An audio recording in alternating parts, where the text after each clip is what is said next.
What's up, folks? Welcome to another episode of Smoke World. I'm your host, Stone. I appreciate you listening to me. We're going to be sit back, chilling, relaxing. I want you to grab that stick, grab a glass, whatever you're going to be drinking. We're going to sit back and have a conversation. I'm honored to have the Brothers of the Leaf sitting with me.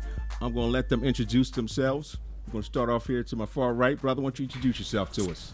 Yo, what's up? My name is Keith, Spartan brother of Stones. I'm glad to be here tonight. Hey, it's Michael Parker, a.k.a. the Taylor Stogie. Pleasure to be here. Oh, what's up? This is Show Enough, Chief City Rocker, the Doctor. That's my M&MT thing. Every now and then I relapse. This is Pastor Ty, Pastor Bumpy Johnson, Wilmington, Delaware. Glad to be invited and honored to be in the house. Smoke World! That's what's up, fellas. That's what's up. So how's everybody doing, man? How you hanging in with the pandemic jumping off? Everybody's doing all right? What's going on? Yeah, man, can't complain. It's been an experience, but I'm cool, man. I'm getting used to it. I like to slow down a little bit, get to hang out. I don't gotta be all in the streets. I don't gotta go to work with these. Well, that's a difference. You know what I Yeah, mean? definitely. Okay, because you're an educator. You're a teacher. Right, so right. It's been a little bit of change for you based on the online teaching and with the students. How's that interaction been? Yo, it's really weird, man, because we came into this, we were just blindsided by it, so we really had no training on it. Kids didn't know anything. A lot of teachers didn't know how to do a lot of things. So What grade you teaching? I'm a high school teacher. Okay. So we got thrown into a lot really quickly. But about 40% participation from my kids. We can't blame them because some of them don't have access to internet, computers, and stuff like that. So it's been an experience, man. But hopefully they'll take this experience and grab some things from it and move forward in a positive direction. Definitely. Okay, that's what's up. How about you, Mike? What's going on with you, Well, brother? for me, it's been a bit of a change, but not much. I mean, I still have to go to work every day. I still got to make that commute from Philadelphia to Wilmington over to Newcastle every day. So the traffic is a lot less. But other than that, just having to be in the house more than I plan on with this pandemic, and now with the riots and thing going on, more so in the house now, just out of more precaution than anything. So, but other than that, life's about the same. Okay, that's what's up. How about you, Pastor? How you making out, brother? What's going on with you? It's super. And I'm sorry, I want to stop you right there, brother. Yes, I want to sir. again, for those who don't know, I want to give my condolences. You lost your a few weeks ago, brother. Yes, Haven't sir. seen you in person. Yes, sir. I just want to let you know that, I love you, and that, we've been praying for you and the family, brother. Oh, man. And ditto that. I thank, first of all, let me thank God, Christ, who is the head of my life, responsible for me being here. And the loss of, Stone, my mom, and I needed plenty of cigars, man. I'm glad to be a Smoke World. Yes, indeed. Smoke World.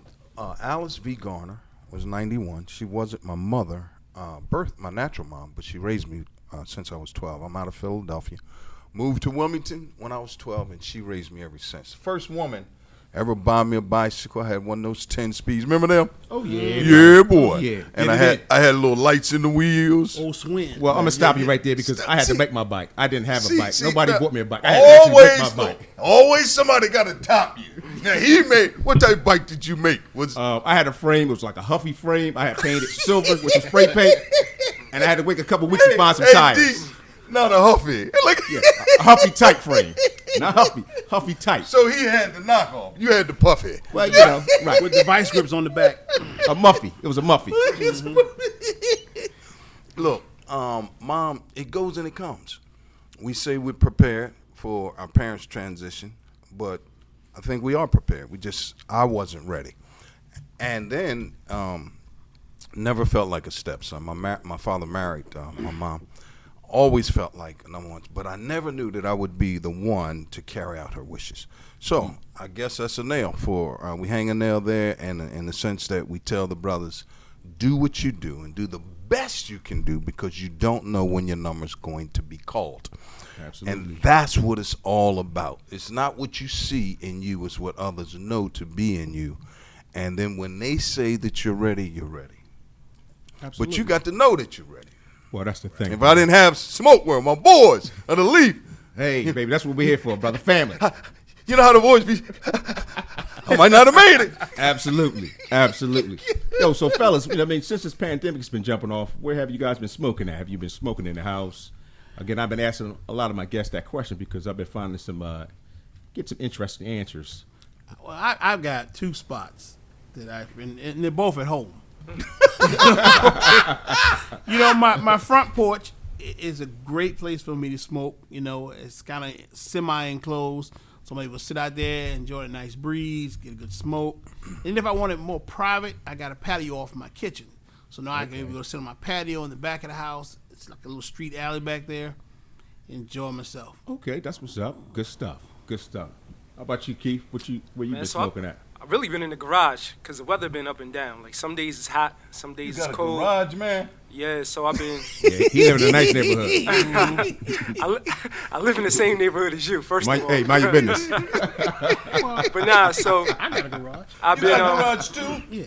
I've been smoking a lot in the garage on the colder days. You know what I mean? I got a nice little setup in there with a TV and a couch, all of that. Okay. So it's cool. Nicer Got a man days. cave. Yeah, I got the man cave in the That's garage. what's A man cave in the garage. Nicer Yeah. days. Yeah. Now, I'm not hating on you boys, but why am I reduced to the mobile lounge? My car. Hey, man, that's optional, brother. Because you're in Wilmington. Keith, don't do me like that. Don't do that. Y'all hurt me.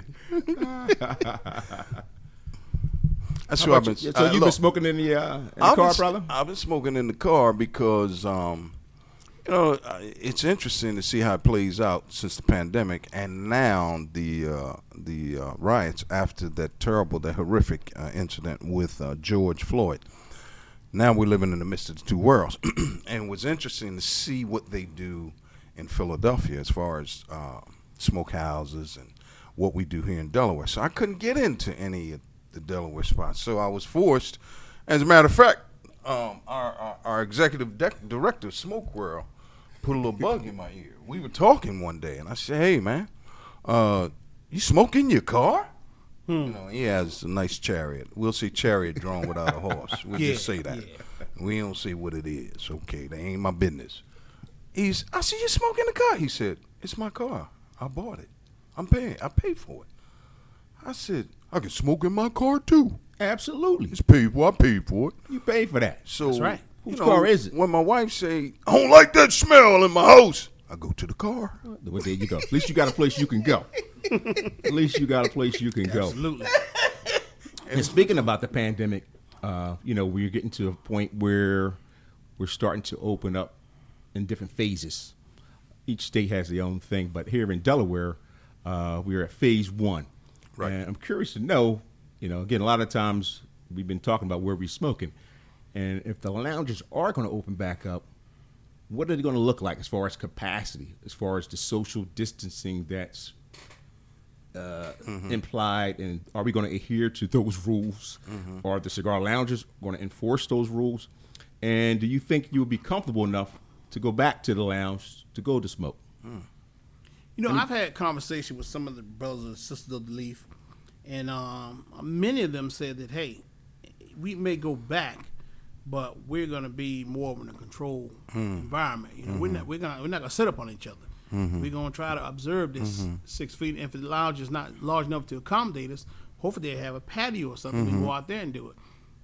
But and I think that'll probably go for about the first 2 weeks. After that, all bets are off, and people be sitting around underneath each other. Yeah, I was thinking that myself personally, that in the beginning, a lot of the owners will be a little bit more aware that the fact that they may be checked upon from some agencies. So they may be a little more adhere to those policies. But like I think I agree with you, Mike, that after a month or two, once folks get comfortable again, it's going to be back to its normal normal smoking scenario. I don't know if it's going to be normal because, we're talking a public health pandemic, and we're talking, and I'm just talking for me.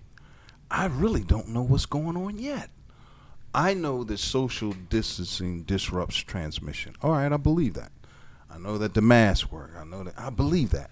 But I really have not when you look at what's coming out of Washington, and you look at how we could have possibly prevented 100,000 deaths if we'd have moved faster.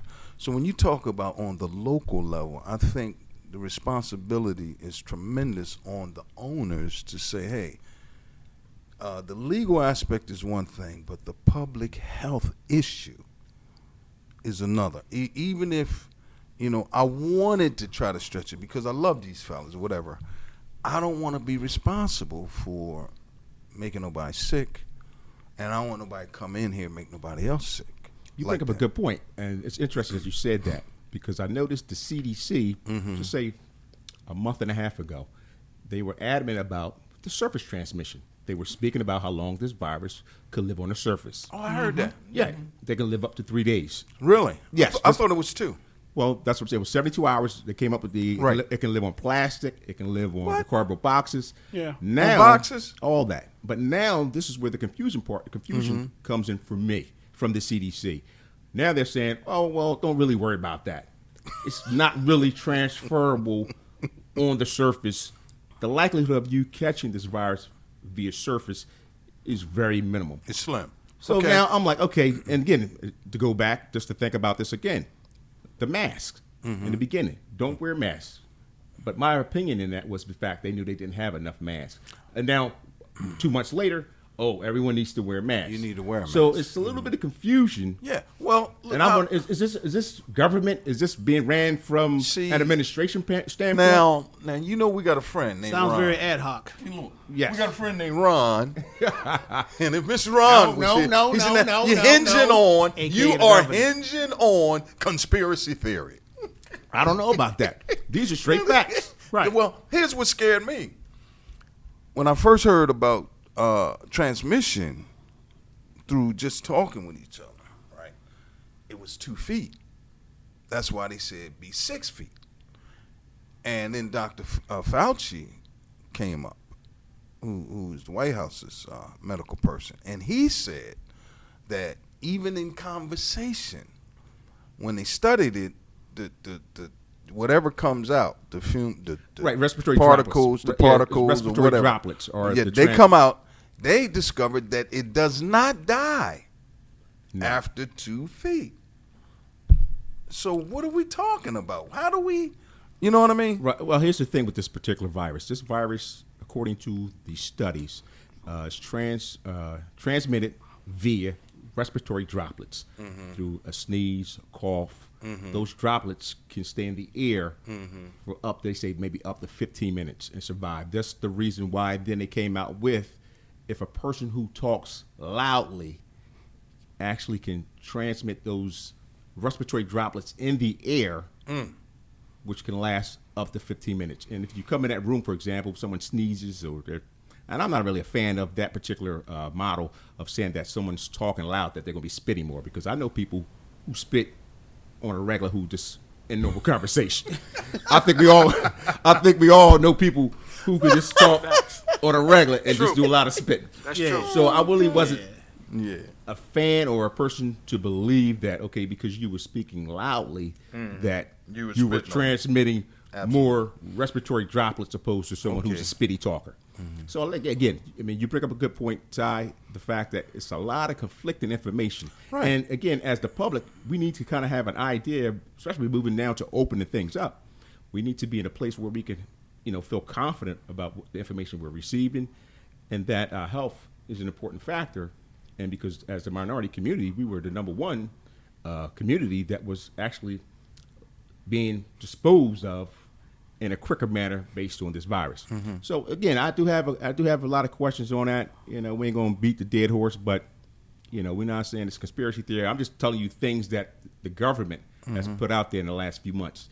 The stories have changed, the protocol has changed, but hey, again, I hear you. We just got to be smart about this. Well, thing. we hear you. We hear That's you. all. We just got to be smart God about some bless you. things. That's all. That's what that's all about.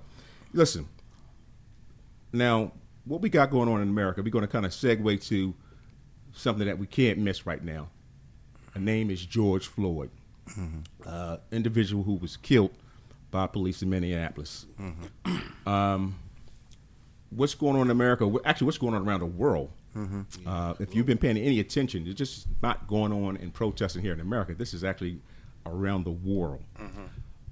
And I'm not saying I'm that old, but something looks different to me from past Very much scenarios. And I was going to ask you guys' opinion on that the protests, again, this is over a week or so later that Mr. Floyd was murdered by police in that particular city, but the crowds are not dissipating. They're increasing. They're not becoming hundreds. They're becoming thousands of people across the country, across the world.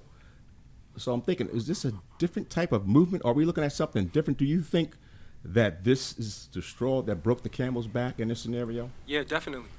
It's a lot going on in the world right now. So you got COVID. People been on lockdown for months. The federal government gave people a one-time payment of $1,200, and we got 40 million Americans out of work.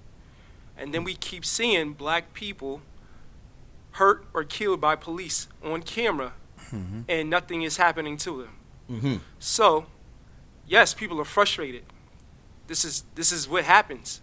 That's what I'm asking. Like I said, maybe this is the straw that broke the camel's back. It You is. got people who did receive stimulus checks, and those who didn't, those who have never received the unemployment because of whatever reason. And again, like you mentioned, a very good point. Folks have been pinned up in the house for over 2 months on quarantine, and this was maybe a tipping point for people. Enough is enough. Yeah, they're tired of it, man. People are frustrated. They're sick of it. I think for many years, black people have rung the bell saying, hey, we are being mistreated, we are being abused. And for a long time, white America said, nah, I can't believe all this is happening in America.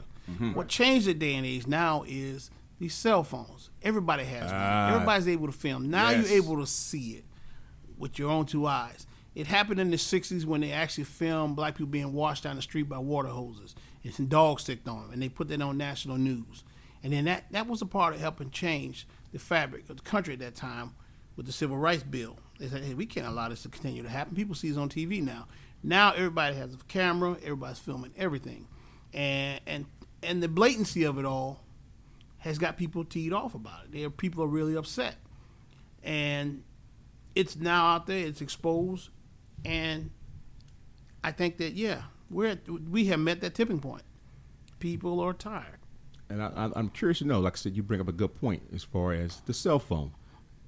Has this stuff always been taking place, and now it's being Damn right. exposed?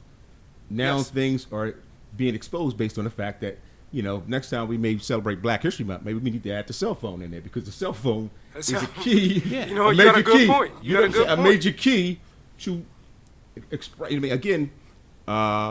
exposing what's taking place out here. Because again, a lot of times we hear these stories. The cops did this, but it's only one side of the story.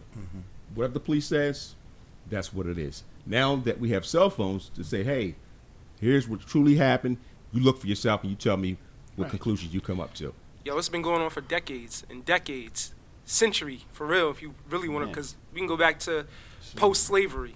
That's right. When the police force police was actually created just for the black man. It came from overseers on these plantations that went to slave patrols that eventually turned into this police force that we have now. So it is a systemically terrible, negative organization Gotcha. all the way around, just because of where its roots are founded in. And black people have been saying for so long that this stuff is going on and nobody's believing them, because police have this badge of, I don't know what you want to say, honor. Their word is law compared to us. But now that we have this video, like he said, it's really showing the truth. It's showing the light. Like, yo, hold up. Maybe these people weren't lying all the time, or maybe people weren't just saying stuff. This stuff is genuinely going on. Right.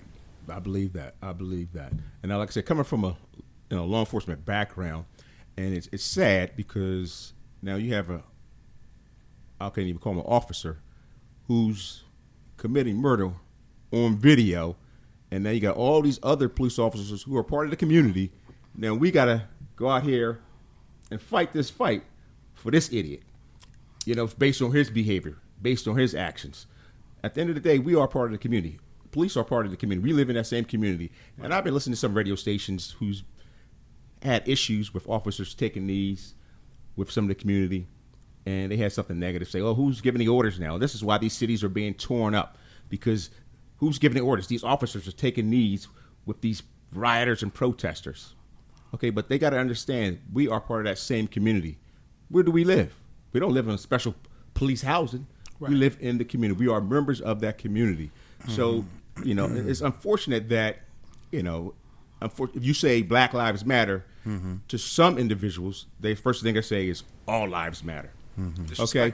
Right. So if my house is on the block right. and my house is on fire, we all live in a house, but my house is on fire, so that immediate attention needs to go to the house that's on fire. Right. So it's not saying that your house doesn't matter, but right now my house is on fire. So I therefore, call the fire department. Absolutely. So the fire department say, needs to I need respond. some water. I want some water too. Right. But your house ain't on fire. Thank you, sir. Thank you. Thank you. So it's a sad place that again, I don't know if it's, let me change the word if I want to say sad, because I think it's a change coming. Well, and that's my take.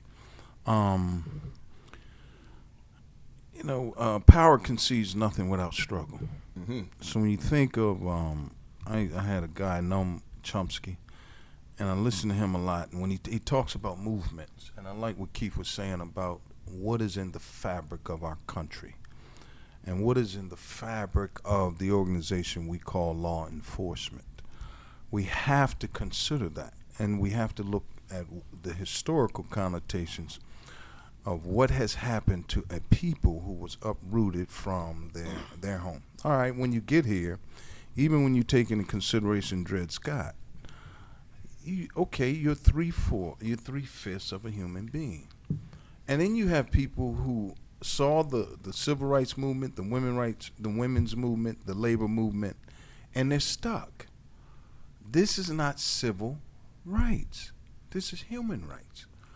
And until we begin to look at those things that have helped to create these conditions, right? These young people today, they grow up. You got a lot of interracial marriages now. Yes, sir. They don't want that stuff. My daughter went to school with Caucasian folks and people of the dominant culture. She has real friends, human friends that are white. I have white friends.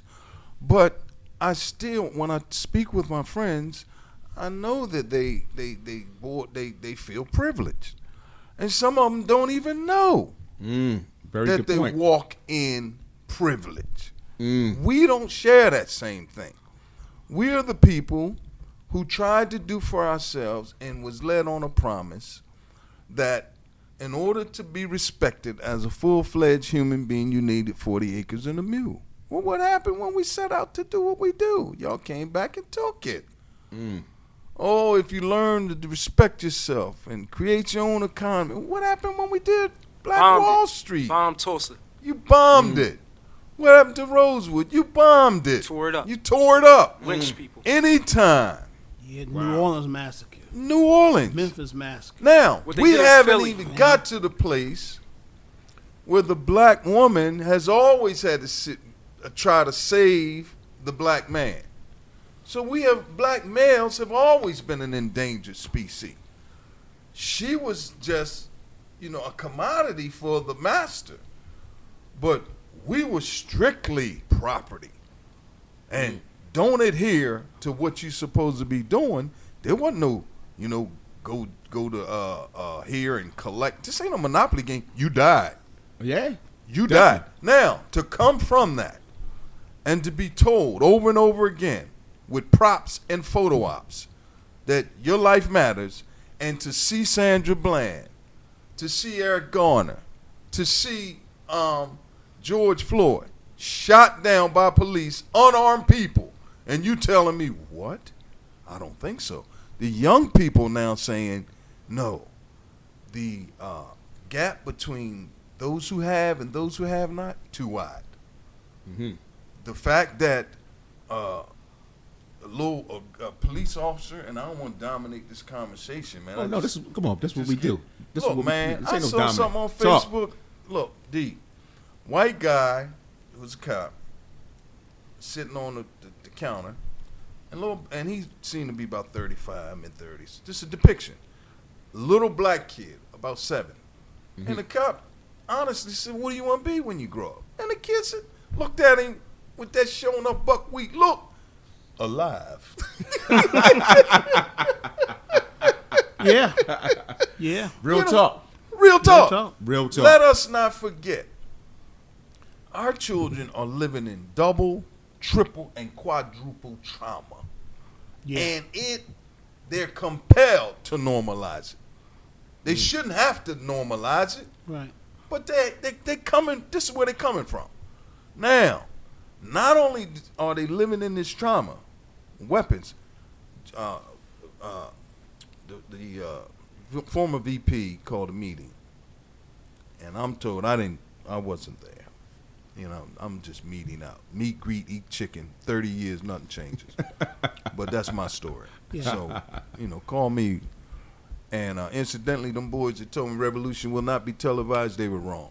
Yeah, it's televised. It's all on It's TV. all on TV. All day, every day. I think the biggest problem here and why these things continue to happen is that you give a little crumbs and black people get complacent. Well, look, I got a nice house, nice job, and what we lack is absolute 100% commitment. Well, yeah, keep that garage. Well, wait a minute, I got a garage.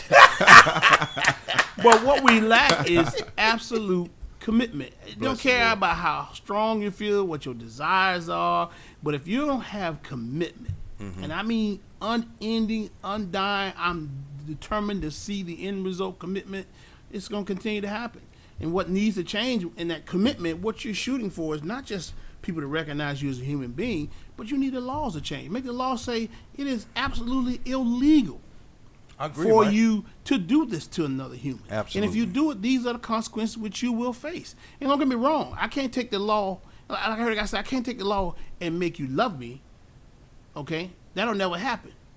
But I can sure make sure you don't hurt me. You know? Boy, Preach. Look. Old Reverend said, you said something right there, Rev. You know, I kind of took that from Martin Luther King a little bit there, but anyway. On But the that's right the, side that's of the the thing mountain. needs to happen. And without the, and then not only do you need to change the law, Yes. the judicial system, Right. you need to change the education system. You need to change the health and welfare system. Okay? And every system in America, because every system that's put in America is put for the benefit of the Caucasian race and not the black race. Every Facts. race considered. My grandfather used to tell me, say, Facts. look, there's the white man first, the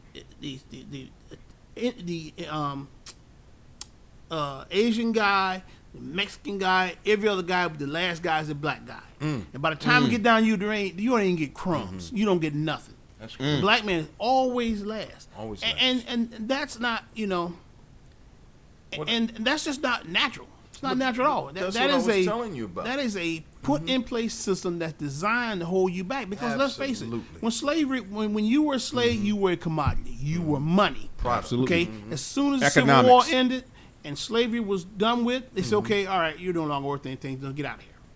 And that was it. So how you gonna tell me I'm on a level playing field when you release me with nothing? We're not. And you still, even the guys in the South who lost their stuff had federal troops down there and make sure that black people get stuff. Within 10 years, they had it all back. Right. Within 10 years, Right, off a right, presidential election. Right. Okay, I'll tell you what, I'll make a deal Right. with you. Okay, look, you let our boy get in here, we'll let your boy be vice president, and we'll give you the South back. And that's exactly And we'll pull what the troops. happened. We'll pull the troops from the We'll South. pull the troops, and that's exactly what happened. what And I then when they like- pull the troops, comes the introduction of Jim Crow.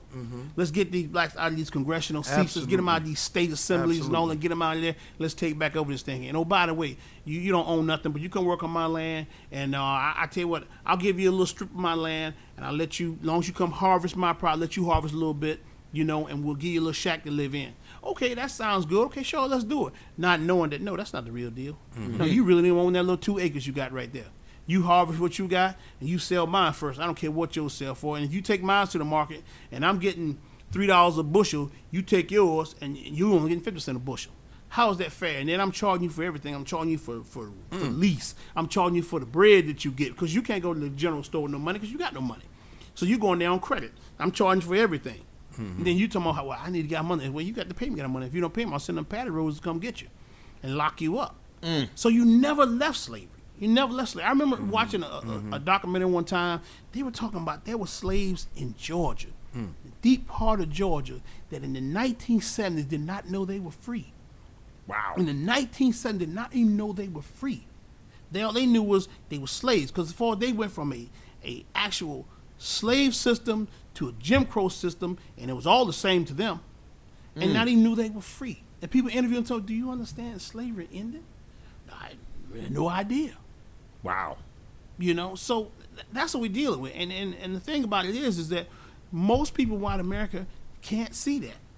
But what they do see now is the pain and anger we have to deal with and the unnecessary brutal attacks that we have to endure. And now they see that firsthand. And they're thinking about it, because the next move is, maybe they might decide to stop beating on black people and just add more people to the list. Or if you're a poor white, we'll beat you too. You know what I thank God for, though? I thank God that the young people that are multicultural are right to the forefront of this thing. And they're there because they weren't a part of the 60s. They don't have that as a reference point the way we may have. But they are a part of the right now. And they do see the injustices. And not only with the fact that police are shooting down black men, they see that. But they also see the economic disparity, the disparity in housing, the disparity. Why should it be that if you have the resources, you can't live where you want to live? If it's heirs land, that means don't sell to a black person.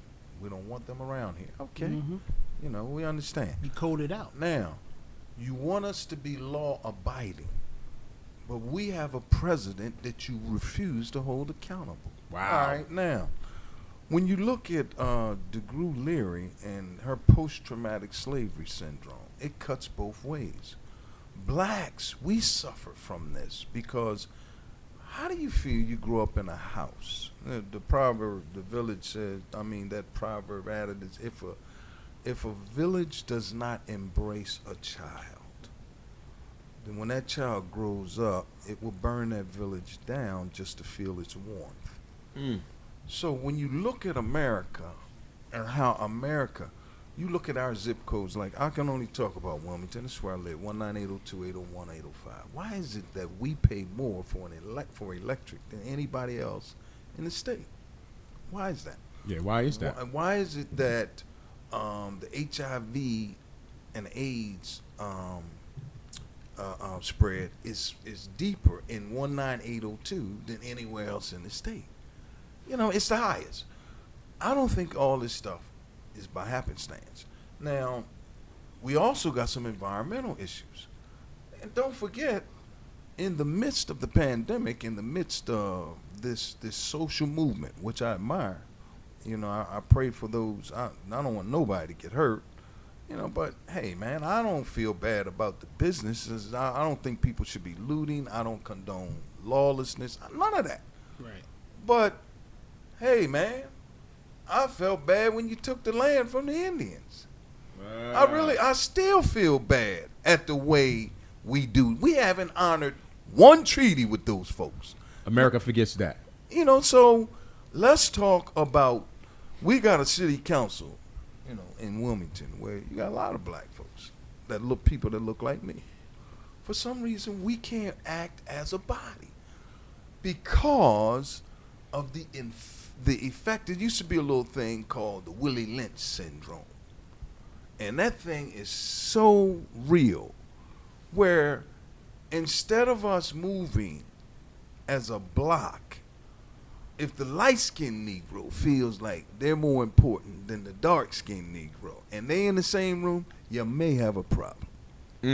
If the lettered Negro feels more important than the unlettered Negro, you might have a problem. School days, the jigaboos and the wannabes. One got two, look, one of them got two nickels to rub together, and the other one doesn't. So now, you're not up with me, you're beneath me. A part of that is a loss of community. you know, that's what a part of it is a lost community, because there was a time in the 40s and 50s we was all in the same community. Absolutely. So you had no choice but to get along and respect each other, because you had to live together. Absolutely. So there was a lot more cooperation. I mean, I remember we used to have block parties. Well, Miss Johnson and I came pay her rent. Okay, good. We're gonna have a little house party by Miss Johnson's house Friday night. Charge a quarter to come into it. She's gonna have sandwiches. You can buy sandwiches or whatever. And Miss Johnson got her rent money. And she gonna get that. And she got her rent money. And nobody went to Sankersville with the money. No. And we don't have to worry about the joke. So as a community, we took care of each other. But as soon as we got in a position where we could move out. Right. Okay, good. All right. We got the civil rights laws passed. that, I can Black move in the Flight? suburbs. Black Flight. Quick, fast, and in a hurry. Quick, fast, and in a hurry. And guess what? Now I'm in a better zip code than you, and my mailman is dressed in uniform. Your mailman is running, So, But there's nothing wrong with that. We're driving cars no older than 5 years old. So now you begin to have this, not me type or this separatist but better attitude. And it's hard to bring. And then these people come back and decide, I can come back and run for these positions, these different seats and things. And they come in with that mentality, and they have the big eye little U syndrome. It's alive and well. Yeah, and that's a problem. But you know what, D? I love to see black folks who climb the social ladder. Absolutely. And we do. However, I think some of this stuff was done by design. When you talk about the removing of the black man out of the home, it goes all the way back to the welfare piece. They couldn't even, most of our women, our sisters, could not even get resources if a male was in the house. All right? That's the one thing. When you look at even today on an employment level, if you're not a safe Negro, if you don't, you don't really get hired. And you're certainly not going to walk. And then that's not even talking about the emasculation of the black male. You know what I mean? And I'm not afraid. I got people in my family are gay. I got, folks real close to that's not what I'm talking about. I'm talking about you are so scared of us. You control the mediums. You control the newspaper. You control the radio. You bought up all radio outlets, so now you got all 100,000 watt stations. You make all the money, blah, blah, blah, blah, blah, blah. Poor Kathy Hughes is out there doing all she can. And now you pumping all this stuff that kind of make us look feminine and act feminine. Skinny little pants, tight skinny this, jeans, tight that. It's a different world, man. It's a different generation with that. That's not really my style. Yeah, so I got to counter that a little bit. Go ahead. I knew the GQ was going to say something. I knew he was going to oh. So I don't agree with that 100%. You know what I'm saying? Because people are going to be who they want to be. And I think that your choice of style or the way you choose to represent yourself or the way you choose to live your life, who you choose to love, has nothing to deal with your morals and values. I can still be a strong black man and wear all the skinny clothes I want to wear. True that. He can still be a strong black man and be gay. It doesn't matter. That's not what it's about. It's about your mindset when it comes to being progressive and moving forward as a culture and as a people. All that other little stuff, I really feel like old heads get caught up in that. Okay. I think that the new generation what you trying to say, is dog? so. I hear you, Keith. I think that the new generation is so beyond that. We're so much more progressive than you guys are, that our thoughts aren't stuck in bubbles anymore. Well, we can get out. I'm gonna add to that. Well, why don't you have? Why don't we have nothing? I'm gonna add to that. I don't think you got a different vision. Why don't we have nothing? Here's the misconception. Because y'all didn't give us nothing. Here's the misconception. It starts with dad, right? He got a good point. It starts with home, right? Right. It starts with my parents. Then my parents provide and make a way for me so that I can make a way for the next generation. And because we weren't given anything, it's still hard for us to give something. And it all goes back to the white man because they took everything from us and gave us the scraps. So it's hard for us to we still in this generation, or people say you got to pull yourself up by your bootstraps. Nah, Johnny didn't. Yeah, think about that. He didn't. Think about how many people that you know or man. yourself that your parents left you something to put you in a wealthy or even a comfortable position. Exactly. And that's a good segue. I'm just going to say this real quick. A side note: life insurance. Black folks, get some life insurance. That's a very important factor because at the end of the day, we don't leave our siblings, our children, we don't leave them with nothing. When we pass away, they don't have anything but debt. We White leave them in people are debt. good about that. White Yes. people are great about it. So, just a side note, folks, go get some life insurance. Yeah. You know what I mean? We buying cigars every goddamn week, every month. Take some of that money and buy some life insurance. I'm sorry, Big Mike, go ahead, brother. Well, I think where we have missed it. Every race has a school outside of the normal school. Every race sit their children down and they discuss economics. They discuss politics. They discuss moral standards for their particular community. They could care less about any other community. We try to bounce off everybody else's community. Whatever looks good looks fashionable at that time.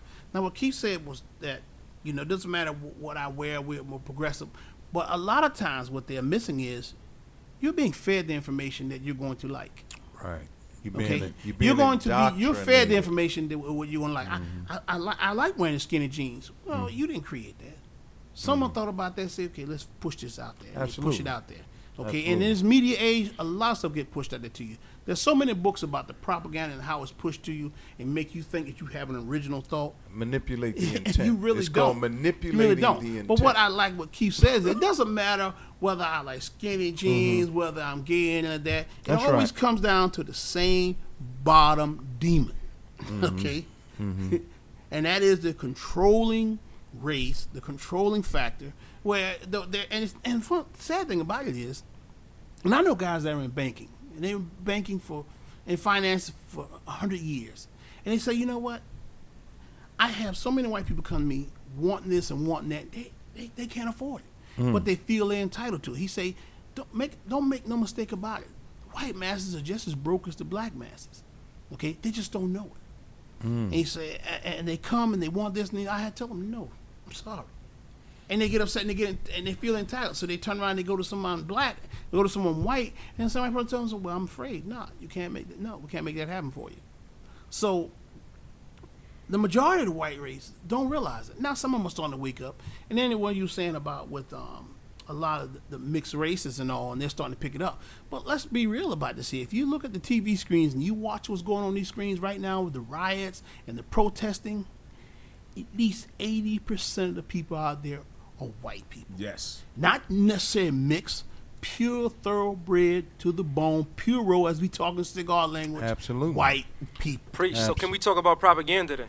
Because it's a lot of white people out there rioting and looting. Absolutely. But the media putting a blackface to and it. the cops Putting a blackface are to it. focused on us. Right. On us. So it's just like, yo, y'all keep just putting us down. One of the best things I've heard was Dr. Umar, which you got to take it or leave it with him. Some stuff you can listen to, some stuff you can't. But he actually got this from a Black Panther leader back in the 60s and 70s. And he said, white people, if you really want to help the black cause, protest in your communities. Don't come to the inner city. Don't come downtown. Wow. Because the money is where you live. The minds you need to change are where you live. Right. So why are you coming down here? No, you need to do it at home, bro. Do it at your job. We could do it in our area. You protest there. Change those minds. Right. So I thought that was so dope. Now, Stone, I got a question for you. But yes, sir. Can I push back on that for a minute? Go ahead on. I love Key. He just impressed. He's impressing a lot on my heart, and I love his thinking, man. I just love his thinking. I'm gonna push back on that whole Umar Johnson piece only because when white people get in front of the national or the world or the global medium, it says something to other white folks that they can dismiss back in their neighborhood. See, it wasn't until white folks lined up with King did some things slow down. And the cameras hit them white folks and they said, oh, them ain't all black folks marching talking about we should love. That's Rabbi so-and-so. That's the Catholic so-and-so. So sometimes, you need them to come together. To come together and stand beside you. Because I tell young brothers all the time, y'all don't own these streets. And they will show you as soon as you step out of line. And as soon as the governor picks up the phone and says, get down there, you're going to find out that same corner you live on is not yours. They'll come tell you, get in the house or go somewhere, but you won't stand here. And they'll do that in a minute. I seen it. I lived through that. That's absolutely And right. go ahead. Yeah. I'm sorry. Go ahead. Now, Go ahead. This is what I want to say. You know, as a former criminal sheriff in New Orleans, No, man. former You didn't tell me I'm sitting by the and popo, civil. man. You know, I worked both, criminal and civil. Bravo. I worked them when they were separate. Now they're in one unit now, but I worked them. And one thing in New Orleans, Yes, sir. because of the big festivals, Mardi Gras, Essence, things like that, you learn crowd control. Okay? Now, Stone, you're a law enforcement guy. So what I'm about to say is going to ring true with you. You let me know if I'm right or wrong. When these protesters are protesting, especially black protesters, the order is given to direct them back to their neighborhood if they're not there. Direct them out of here. Let's take for example, if they were downtown Center City in Philadelphia. The direct them is get them out of here. Move them back toward West Philly. So there's going to be crowd control moving you back toward West Philly. Or if it don't happen that day, next day you won't be able to get in there because they're going to cut that off. You're going to be in West Philly. So when you stuck in West Philly and anger kicks in, you get mad, you get tired after a while, and someone sent a brick flying, guess where that brick goes into? The local merchant's window. Guess where that fire gets started? Miss Janie's store. All these things in your neighborhood. So the big question is, why do you always got to burn down your own neighborhood? They not, yo, bro. Because that's where you've been forced to. And that's where you want to get out. You want to go protest to City Hall. You want to go protest where the white establishment are, where most people are who don't give a damn. You want to go let them hear your voice, but you can't get there. So you're forced in here. That's a big part of why we always tearing up our 100%. neighborhoods, because you're stuck there. Well, Where's your interestingly, goal? now if you have been watching I the agree. news lately, those who have been protesting in D.C., they start off at a certain point, Right. so far from the White House. As days progress, the Park Police, National Guard, Capitol placed Police. up Yep. fencing, maybe 2 days later, where those protesters couldn't go but so far. Today, I'm watching the news. I noticed that they can't even go nowhere near that. They locked them in a certain segment Absolutely. Right. of that church. What's that? I don't know the name. I've got to forgive me with the church where your president went to They go take a bombed, photo out. They They kept them- tear gassed on them, Yes. on the people to get. Yes. They kept those Crazy. protesters in that area where they couldn't even get close to maybe Lafayette. I think it's Lafayette Park. Yeah, Lafayette Park. So which is a federal therefore, park. brings up a good point to what you're saying. But again, resources with police departments are limited because this is widespread throughout the city.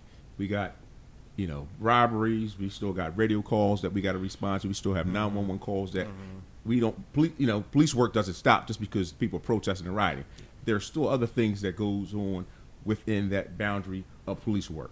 So you bring up a good point. We're going to be limited on our resources. We only got so many police. Right. Just to be real, we only got so much police command, so much police staff, so many police officers. So with all that taking place, again, you're right. Confine these individuals To their area. to this particular area. Let's lock it in. Tear that There's always a containment. staging area. As police, called- it's you have a called staging containment. area. Yes, Containment. and you're going to contain. We don't want them to go from here. They're going to stay on 52nd Street. They're not to go no further Absolutely. from Market to Arch. They give them one block. We're going to lock everything down from this point. I want officers on this side to the west. I want officers to this side to the east. And oh, by the this way, one to the lock north and down south. Darby. Right. So Yep. that's a very good point. I mean, they use that particular tactic. And again, now, of course, folks are going to get frustrated. Like, okay, my people, we already know what's going on in our neighborhood. Brings up Keith's point. Like, we already know. Well, we don't need protesters to let Keith know. He know like I know. I need to go where the issue and where the problem's Exactly. at. I need to go downtown. I need to go. I need to where go to the courthouse. The federal government. I need to go to where the city, police are. local city and state Exactly. government. I need to let my voice be known there, opposed to standing in my neighborhood and telling Miss We Johnson. know what's going on. Miss Johnson been living here for the last 65 years. She knows what's going on. Yeah. And I can't go but 2 blocks to protest. Who am I protesting to? My community is the one that's hurting. But we I need don't to be a lot of voices I don't heard. want And us to miss the point, man. It's the protest and the voice is needed, but most of the folks in dominant culture and the 1% care nothing about your protests. They care about their money. Economics. So as I observed what was going on in Wilmington, the young people had a peaceful march downtown. Now, when you go downtown and you go to that riverfront, you get some attention. Right. When you start disrupting business, the economic flow, when Dr. King was marching, it was cool. Kumbaya, we all shall overcome. The moment he began to talk about the wage gap and the disparity in how we get paid, and America owes us a check that was written insufficient funds, he had to go. Now, Senator Darius Brown sat in that meeting, Vice President Biden, as a response to the rioting that was going on a couple of days yesterday in Wilmington. So they call it 2 meetings. Their response is always call the preachers. And these preachers calm the neighborhood down. Now some of these folks, man, ain't seen a block. Joker's 77 years old, 80 years old, gonna calm a 14, 15. Look, man, let me get to my point. Don't even live in the city. Right. Half them. Look, You live in another county. State Senator Brown said to the vice president, he said, I don't understand it. He said, I've been trying to get my hood cleaned up, 23rd and Pine and 6th and Adams, for 30 years. He said, y'all come and clean up Market Street in 6 hours. And had I been at the meeting, I said, well, boy, you ain't got no points yet. Y'all don't do no business over there. Say no more. Hey, man, so for Say real, no more. I don't even, black people don't own nothing. So when I keep hearing on the news, especially, nothing tears me up more than when I hear black celebrities who are out of touch speak on black issues. Like, bro, you not still where we at. No. Your pain is not our pain. Your struggle is not our struggle. Like, you might have a glimpse of it, but you don't have that true understanding that the people who are really in the mix have. And when we don't own nothing, stop saying we turn up our communities. I don't care about Target. Target, $1 billion company. They can clean that joint up and be back on the market next week. Back on the 2 block. days, Keith. 2 weeks. I don't 2 care days. nothing, bro. So I'm not in no way I'm condoning looting or understand where rioting. you're coming from. But I don't care about these $1 million, $1 billion businesses. We don't own that. Even the mom and pop shops. The bank own most of them joints. We don't even own those. So stop screaming black-owned business, because it's really not. I'm gonna give you a little pushback on just a little bit, because I know I had a personal experience with someone I know in Philly, older woman. We call her Grandma Dorothy, and she uses. You know there's a disconnect with that old thing with Keith. Yeah, young millenniums. So she actually I like this. Went to the plaza, to the Rite Aid, where she normally goes to go get her prescription. Right. Come to find out, they had tore it up. Huh? So so at the end of the day, I understand what you're saying, but it does affect individuals in our community. Again, we're in a pandemic. Right. We already had a shortage on, the toilet paper, the paper towel, and all those other items. Did we? So absolutely, Yeah, we did. absolutely. I mean, 'cause so they were therefore, buying up a now, bunch of it. where does the Grandma Dorothy's, Aunt Harris, Aunt Doris go to get their medications if they don't have those cars? They don't have the transportation as some of us do. I don't want this to sound foul, but this is real truth. This is a young perspective. Real truth. There's casualties in every war.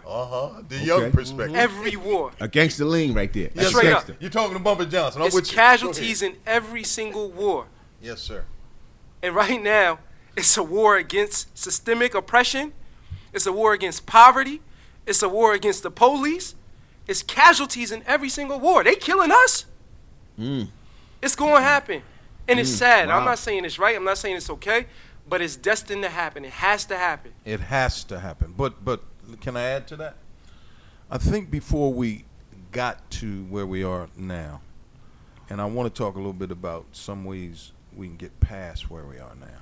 But I think the book is clear. You know, the Bible. Preach. Yeah, the book is clear. And I just happen to line up with the book. In any book, it talks about the good and evil, and it talks about spiritual. And I think we are in spiritual war. America is at war for her very soul, the essence of her soul. And we have led many out of darkness. And what I think a lot of folks in America is afraid of, that we will come to consciousness, embrace our creative juices and how we have stemmed from the original man, and we're going to do to them what they've been doing to us. But nothing can be further from the truth. I think the way we start is with an apology. From who? Nah. From the dominant culture. Well, you know, They need I read in the Bible empty one those- time, and the run old them man pockets, said, man. I read in the Bible one time, you know, heard the old guy say it one time. He said that One time. Jesus You said read the that, Bible one you know, time? that old man, well, you know, I heard old man say it one Old time man. that give Caesar his Right, and give my father his due. right. So we get the father his due, tithes and prayers, but we get Caesar ass whooping, cut and dry. Okay, Hey, man. So look, I'm on a whole different page as the pastor is about this Bible thing he's talking about right now, Whoa. because We're going to pray for hey, you, will we? yeah, we have to pray. We might have to pray, but all I know is the white man came over here, Right, displaced the Indians with the didn't give Bible in them- his hand. With the Bible in his hands, right. he went to Africa with the Bible in his hands. With it in his hand. Stole us from Africa and enslaved us with the Bible in his hands. With permission of the Then Catholic he Pope. gave us the Bible to keep us enslaved, and they preached many times, slaves, obey your master. So pardon me if I don't really rock with that whole Bible thing and black man in America after I see what the white man did with the Bible, that the white man rewrote 1,000 times, hence the King James Version.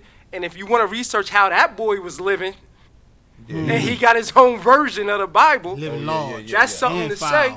So I'm just saying, hey, listen, I'm not really with the Bible talk. I understand God, I understand spirituality. That's what we But talking you about. can't enslave and keep enslaving my people, because my mom super Christian, and she keep telling me this Bible stuff. I'm like, yo, where was Jesus at when we was enslaved for 400 years and this white man had his foot on our necks? He just let that rock? What? That's not fair. It's not okay. And he still has his knee on our neck today. So where's he at? Why isn't he helping us? Well, he is. How? You're Well, right. they have Look, been ruling the mere forever. fact- The white man is the mere fact that you are speaking like you speaking is a testimony of who he is in your life. They say that the apple don't fall from the tree. Now, whether you know it and believe it or not, your mom probably has that same attitude about social justice. That's how you probably got it. Some of it came from her. But she got Jesus and Jesus alone because she understood that it was a story. She understood that it was an old story. But she couldn't probably connect to our story.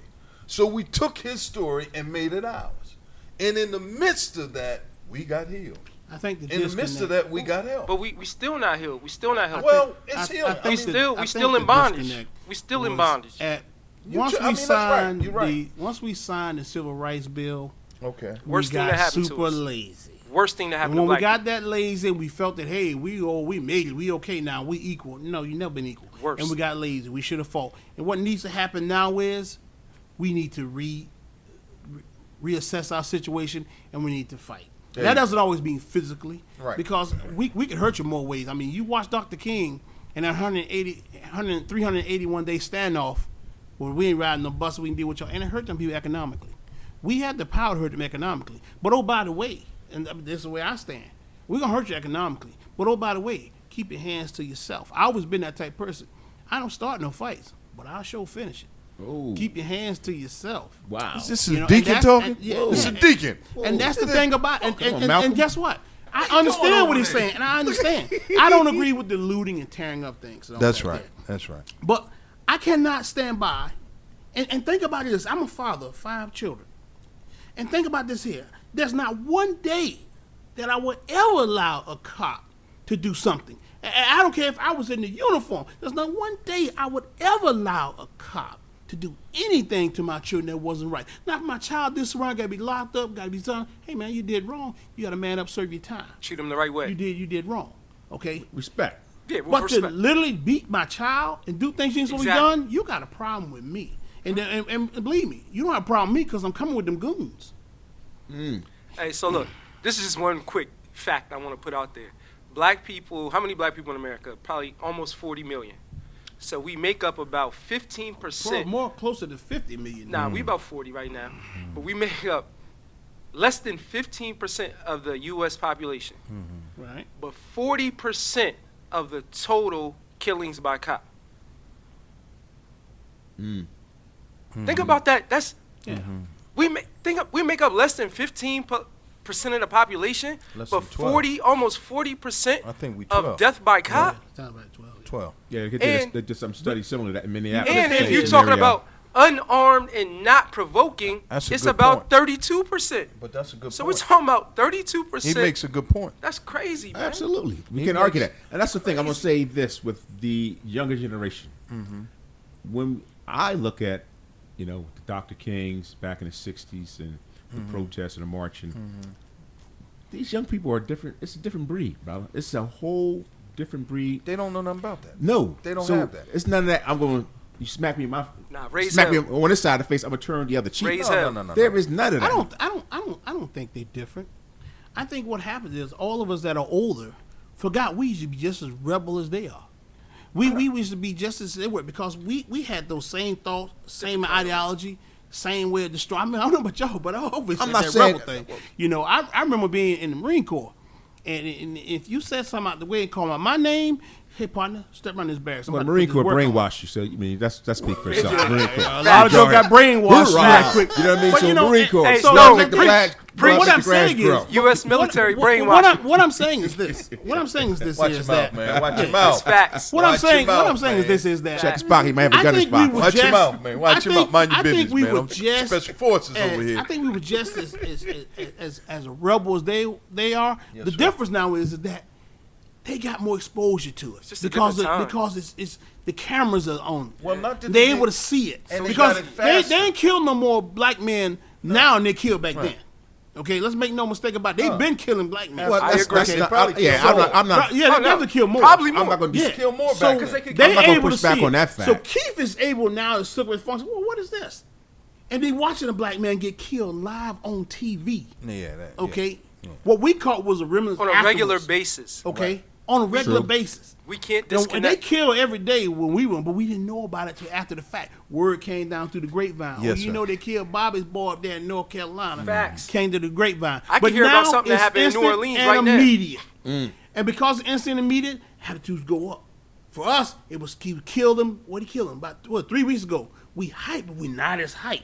We're not as mad. But when them, it's instant. Wait a minute, I'm looking at. I see this here. So now they This mad. just happened? Now they hype. Okay. That's the difference. But this generation is no different than we were. So let's they just talk got about more exposure. Let's talk about how we move forward. I know because one thing I love about It's not on us. Brothers of the Leaf, and the one thing I love about most of the folks in the cigar culture, they tend to be real committed to self in the sense that they're always trying to be better. I notice that about most folks that they're very humble and they're very open to different folks. Even, I got some of them folks I would classify as rednecks, Of course, I'm a black neck, so, it's all right. Smoke world. Yeah, it's all right. It's all right with me. But they really try to understand, I think. And the conversation is there. Now, we have some systemic problems. We got to work on that. And, I mean, we got to change some laws. I was talking with one of the former mayors about an hour and a half the night before last, and he said something real interesting. He said, look, man, council is so impotent. if they could work together, they could introduce a bill here in Wilmington. Let's just start with what we can control right now. And that bill says if you come into our police force out of the academy, right, and you are affiliated with any organization that hurts other people, racists, supremacists, on either side, we don't want you. You sign this thing, and if you say, no, that's not me, and we find out later, you immediately terminate it. And it might not be a whole lot, but we got to get some laws that says that is unacceptable. Killing black men is unacceptable. Killing and black women having to take their own lives as a result of an arrest stop is unacceptable. Black man being choked to death over a Lucy, unacceptable. We got to start there. Now, that's the one piece. What we're doing now is economic. So everybody was hype about our port down in Wilmington because it was bought by Gulf Tanner. It was leased. And we talk about a community benefits agreement, and we were talking about 4,000 jobs. Well, I kept saying, has anyone read the lease agreement? And does indeed the lease agreement say that there's a community benefits agreement piece where we get 4,000 jobs? Don't put that out there because you put everybody to sleep. Now, fast forward about 6 months, 8 months later, there are no jobs. It's going to be automated, is what I'm hearing. Oh, Amazon number 2. So what we did, we said, okay, let's stop playing games here.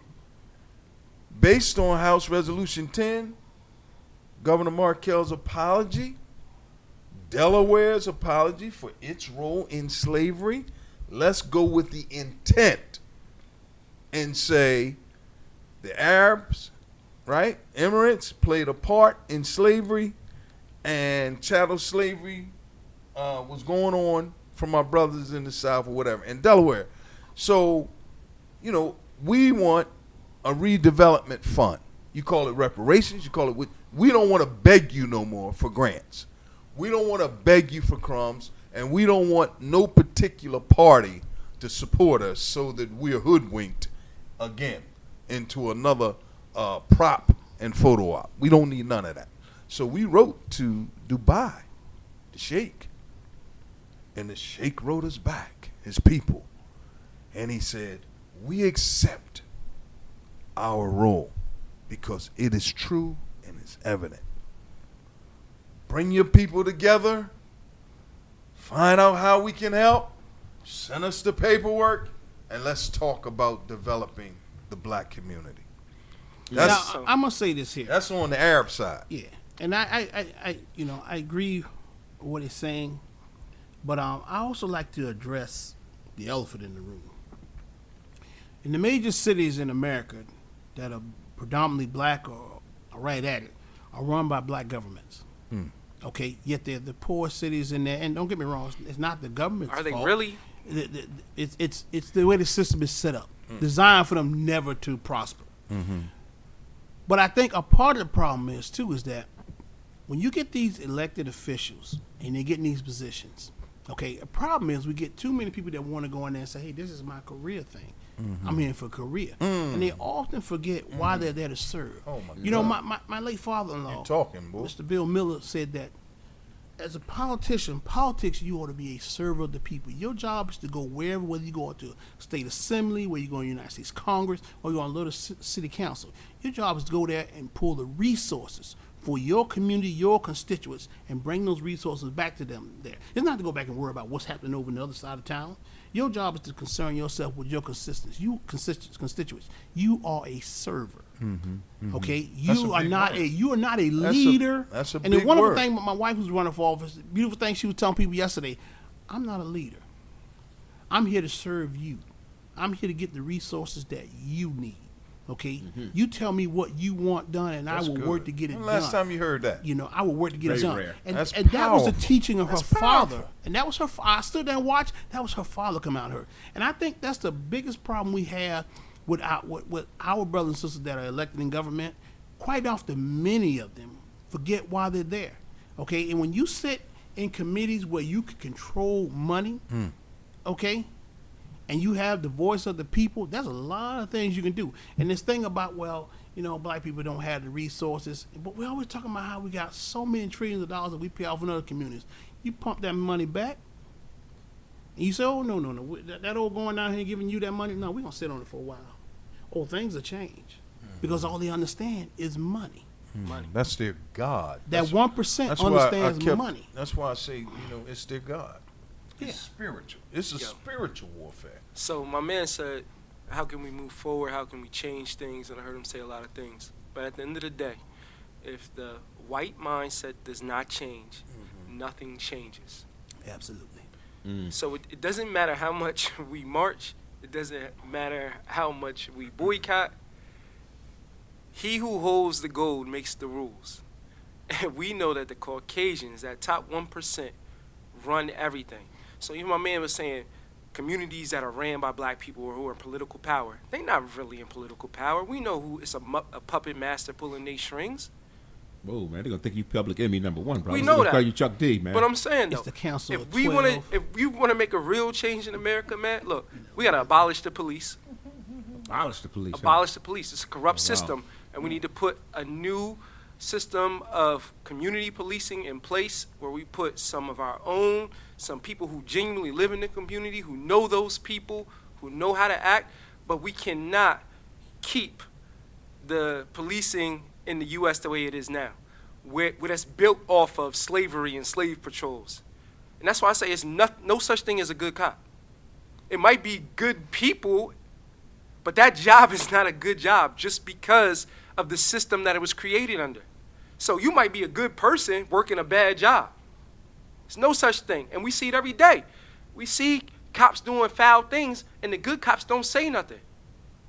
Ain't no good cop. No such thing. Redistribute the wealth. Black people are owed in this country. They owe us for this. We built this. Y'all stole us. Y'all tortured us. Y'all raped us. Y'all did us so dirty for so long. Pay us back for what our ancestors went through. Cruel and unusual punishment. All types of stuff. Foulness. Ain't going to change until the white mindset change. And the only way to change the white mindset is to run up in them buildings. Only Wow. way. Hurt their pockets. And Wow. that's straight up. Okay, as we close up, I mean, that was a hell of a wrap up right there from Brother Keith, a.k.a. P.E., public enemy number one. You know, That was public enemy right there, like Chuck D. S1Ws. But that's what's up. That was powerful. Yeah. That was powerful. Now, Mike, I mean, as we close up, anything that you like to let us know, discuss? You gave Chuck D do his thing. I don't know if you want to be Flavor Flav, but what you want to do, hold bro? no, I'm not gonna be Flavor Flav. But I will say this much here: in this pandemic and the protesting and all that's going on, you know, we've forgotten some things that's taking place, and that's the economy. Let me tell you something. America's not going to come back to what it used to be. You got at least 40 million people out of work right now, okay? And you've got a large percent of people that are working from home now. These companies are going to realize, hey, I can save $1 by having you stay home to do this job. Facts. So a Yes, lot sir. of people that's not coming back. I know my company, they've been told they're not coming back to September, okay? And even then, all of them are not coming back. Right. So that's going to change the demographic of the work fabric in this country. As we know, being in IT, I can tell you right now, IT is replacing jobs, especially this AI. It is replacing jobs. And I would say to anyone that's looking for a job that's going to be around here 20, 30 years, if you're not in the medical field, you need to get in the IT field. You need to get in there and study hard and learn so that you can be employed. But also, I would push this more and for our people, black people in particular.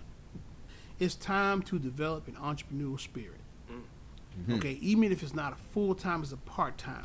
You have got to have more than one source of income come into your household if you plan to live in these Americas. And that's my spill. Oh wow, that was powerful. Okay. And the How about Reverend, you? I turn it over to the Reverend Bumpy Johnson. Yeah, Oh, AKA bless Bumpy. the Lord. Listen, first of all, man, thank you, Deep. Thank you. This has been a powerful experience for me. Thank you, there, Smoke World. Yes, sir. We're gonna go with the. We can't endorse nothing because they Hey, they ain't paid me. ain't paid you yet. Nah, they All right, got the check's not in the cut mail. Catch the us check. on the next broadcast. Cut Yes. the check, and we'll tell you what we smoking. We'll We'll tell you what we tell you drinking. what Tell you what we drinking. Until then, Yeah, negative. Keep guessing, baby. You know all this going to get edited out, right? All this going to get edited out. So Absolutely. I think people like that. I think I put people, a toast to Monkey Shoulder. I think that's what makes it real. I think that's what makes Yeah. Smoke World real. People are so tired of scripted stuff and people who are trying to be more than they are. In these times, I encourage everyone to stay prayerful. Whatever your system is, Fontroy taught me when he was here. Dr. Fontroy, Walter said, Ty, listen, if a person, and I feel him about the Bible, I feel him about Christianity. If a person does not have an organized system of belief that gives them purpose and meaning in their life, it doesn't have to be Islam, it does not have to be Christianity, it does not have to be Buddhism, it doesn't have to be any of that. But there has to be something that gives you meaning and purpose. If you don't have that, you're certifiably committable. Our young people today cannot forsake what the commitment of the elders. The elders cannot keep sitting in these seats and not turning wealth, wisdom, and wherewithal to the young people. It's got to change. Now is the time. I'm going to cut it loose. It's been fun. Brothers. I'm going to run. Listen, brothers. Smoke World! Listen, brothers. I appreciate y'all coming through. Brothers of the Leaf. This was an excellent conversation. That's what I said. We sit down. We smoke these cigars, we have a drink, we talk. Not me, man. Absolutely, not Not everybody me, man. drinks. But listen, just want to let folks know if you want to follow us on social media, you can follow me at SmokeWorld50 on Instagram. You can actually meet me on email, SmokeWorld50@gmail.com. Send us, some feedback. Let us know what you want to hear, what you don't want to hear. I say that a We little want to be slower, interaction, man. Just a little interaction scenario. He's the only young person here. He That's heard true, all man. that. That's true. You know got what I mean? to You run these- that again, man. the old folks, let me break it down for y'all again. There you go. Instagram, follow Yeah. me. Smoke World 50 at Instagram. Gmail, SmokeWorld50@gmail.com. Hallelujah. Again, send all those interactive. We want this to be interactive, folks. We want you to let us know what you want to hear, what you maybe don't want to hear. Maybe you agree with something or you disagree. It really doesn't matter because it's my show. But no, seriously. We appreciate y'all coming out, fellas. It love is that. what it is. I love Thank you, y'all. man. Another episode of Smoke World. We're done. We love you. Take care. We'll see you on the other side, folks. Peace.